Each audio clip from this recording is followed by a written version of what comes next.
Bu soyuq havalarda sizi isindirib bədəninizdəki soyuq dəyməni çıxaracaq noxud ləpələrinin şorbasının tərifini verirəm. Beləliklə 2 stəkan noxud ləpəsini yuyuruq, üzərinə su əlavə edib bişməyə qoyuruq, bişərkən üzərinə çıxan kəfi toplayırıq və topladıqdan sonra bir kartofu soyub burada bişmək üçün içərisinə əlavə edirik. Kənarda isə soğancı hazırlayırıq. Adi qaydada soğanı doğrayırıq və ya kərə yağında, ya bitki yağında zövqünüzə uyğun olaraq qızardırıq. Qızardarkən bir balaca duz əlavə edirik ki, soğanın acısı çıxsın. Bir kökü sürtkəcdən keçirdirik. İstəsəz onu birbaşa şorbaya əlavə etmək olar və yaxud da mənim kimi siz də onu soğancağın üzərinə əlavə edə bilərsiniz. Amma bundan əvvəl tomat pastası əlavə etməyi unutmayın.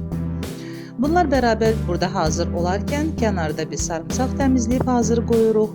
Kartof soyub, doğrayıb bura əlavə edirik və o bişmiş kartofu əzib bütün bu məmulatlarla birgə şorbanın içərisinə əlavə edirik.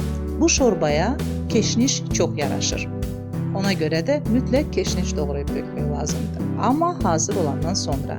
Hazır olana yaxın isə biz ora duz, istiot, zövqümüzə görə müxtəlif ədviyyatlar əlavə edə bilərik. Və keşnişi döktükdən sonra qarışdırıb artıq ağzını örtürük və şorbamız hazır vəziyyətə gəlir. Nuş olsun.